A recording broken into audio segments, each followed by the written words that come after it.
30 million people are slaves, half in India, states a new survey. London, October 17th, 2013. Thomas Reuters Foundation. Some 30 million people are enslaved worldwide, trafficked into brothels, forced into manual labor, victims of debt bondage, or even born into servitude. A global index on modern slavery showed on Thursday.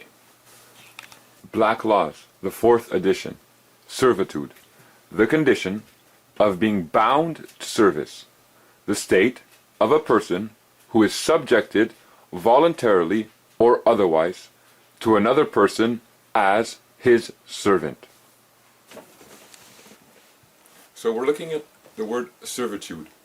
We looked into Black Laws, the 4th edition, to find out what it was meaning and what it was describing for that word. Now we saw that it said it's the state of a person. So that's basically saying the state or condition, meaning this person is being in, or it is a reality that the person is facing. It's a person who is subjected voluntarily or otherwise. That's what it states, voluntarily or otherwise. Now, if you're in servitude voluntarily, what's the opposite of that? It's a forced subjection. So it's a person who is subjected voluntarily or otherwise, forced, to another person as his or her servant.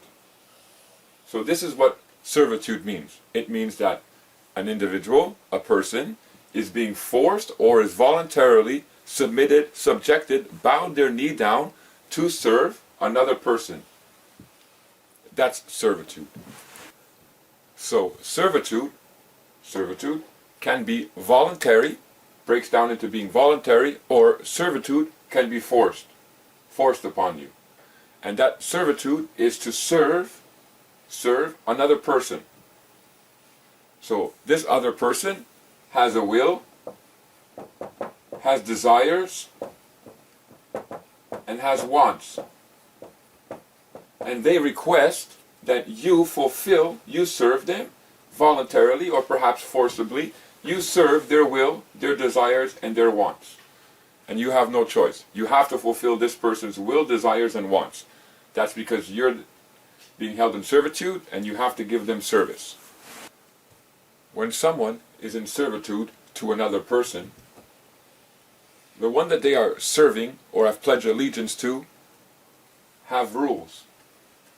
They have duties and things that they require and want the servant to perform. They exercise a medium of control, a power of control over the servant. That's why it's called servitude. So the person requires something and the servant fulfills the obligation, and that's the control.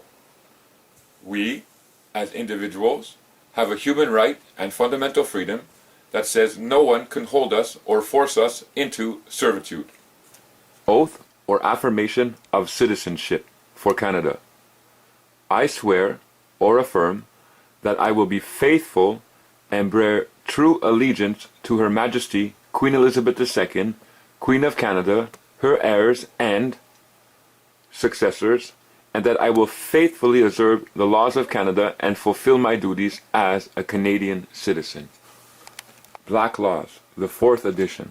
Allegiance, the obligation of fidelity and obedience which the individual owes to the government under which he lives, or to his sovereign in return for the protection he receives. It may be an absolute and permanent obligation, or it may be a qualified and temporary one. The citizen or subject owes an absolute and permanent allegiance to his government or sovereign, or at least until, by some open and distinct act, he renounces it, and becomes a citizen or subject of another government or another sovereign.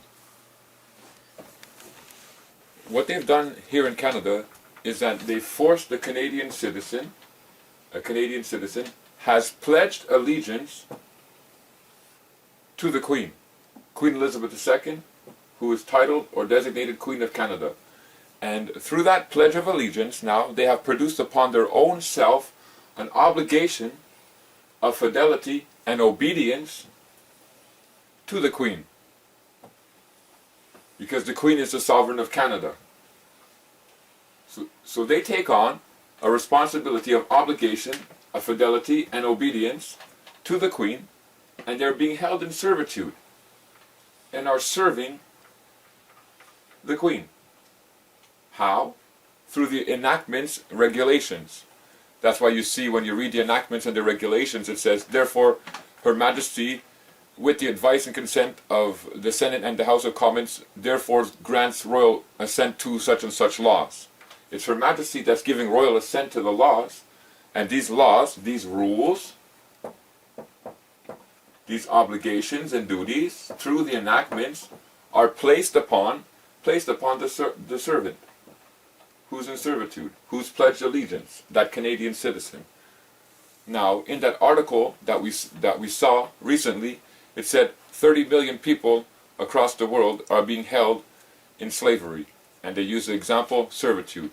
Well, whoever wrote that article forgot to include Canada, because as of 2013, we're 35 million Canadian citizens here, and all of these Canadian citizens, through a pledge of allegiance, have been rendered in a position of servitude, whether knowingly or unknowingly, whether voluntarily or forced. They've been placed into a position of servitude and are presently serving the Queen Elizabeth II through her enactments and regulations, her rules. You're looking at StatsCan population information for Canada. In 1996, it was 29 million. In 2006, it was 32 million. In 2011, there was 34,482,779 Canadian citizens. I hear this question a lot from individuals who don't understand what's transpiring in the law and don't understand what's transpiring against them personally. Why? Why does the government have so much power over me? Why can the government interfere with my life? Why does the government have such a reach into my life that is taking my energy, taking my money, taking my finances? You have to understand that you're being held in servitude. You personally who are watching this video, you're being held in servitude, and they're claiming that you've given your allegiance to Her Majesty, and therefore you are a subject of Her Majesty. And because you are a subject of Her Majesty and you have freely given your allegiance and you are in servitude to her, you must follow her rules and you must follow her regulations. So you must follow the laws. And these laws, when you study them and you look at them, these laws are meant to hurt the individual. They take from the individual. They remove from our energy. They remove from our finances a part, and they give it over to this whole garbage. So human life here in Canada, just to be alive and have human life, is taxed at least 40%. And what I mean by that is that if you are going out and earning, gaining, or pursuing a living, then every time, weekly or bi-weekly, when you get a check, they remove taxes off of this. Now they've taught you and they teach you that it's for a system for the society to support welfare, to support unemployment insurance, to support old age security, to support Medicare. Not going to get into that right now, but they tell you nevertheless, this is why we're taking taxes off of you. Then you go and you try and buy food at the grocery store and you're taxed again. You try and buy clothing to keep yourself warm from the elements of nature and you're taxed again. You try and buy gas for transportation and you're taxed again.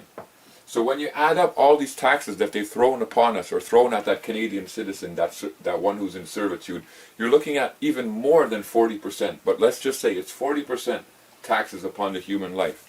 So before you even get a piece of the money that you've earned through your energy, that you've pursued after through your energy, it's costing you 40%. And that 40%, if you really did a research and checked it out, the majority of that does not go to support a society for mutual benefit, but goes into families who are controlling this world. Families who are sitting in the position of hierarchy, the ones who have constructed this system, they are reaping from it and taking from our lives. When you sit back and just think about it, apart from anything else that's going on, you realize that nobody has the right to force you into being their subject or servant. No one has the right to force you into servitude, to hold you in bondage. That's just natural understanding. Now, if we study law and we look into international covenants and domestic law, we see that this understanding, this natural right, has been expressed through law already. Canada has an obligation to respect the International Human Rights Instrument. This is the instruments that come out of the United Nations. Now, this endorsement concerning the International Human Rights Instrument is not a global endorsement for the UN, and I'll leave it at that. Nevertheless, back in the day, in 68 and in 48, when they made the Universal Declaration of Human Rights, men and women got together and recognized and understood naturally that nobody can be forced to become a subject or a servant of another individual. If they willfully choose, voluntarily choose, that's different. But to be forced, you can't do that. So they decided that they would enshrine this right for men and women in something that was titled the International Human Rights Instrument. And Canada was a signatory to this covenant and therefore has an obligation to respect these rights. And when you look into this instrument, particularly in the International Covenant on Civil and Political Rights, Article 8.2, it clearly states that no one, no man, no woman, no child shall be held in servitude. This is a fundamental right and freedom that I possess. I don't possess it because this says it. I possess this because I understand it, here and here. I've woken up to that fact that I shouldn't allow myself, or nobody has the right to force anybody else to be their subject or servant. And in law, that's what they've done to us. However, because they did enshrine this right and fundamental freedom, I have where to go to call upon the expression of this right, to call upon the expression of this freedom. And it's supposed to be recognized by Canada because they have an obligation to allow me as an individual to decide if I will be in servitude or not. And as you've seen here in Canada, they've rendered that Canadian citizen in a position of pledging allegiance to the Queen and serving her through her laws and obeying her laws. The International Covenant on Civil, Political Rights, Article 8.2. No one shall be held in servitude. That's a right, that's a freedom that's been recognized, and that is ours as an individual to invoke, to claim, to stand under, and to exercise.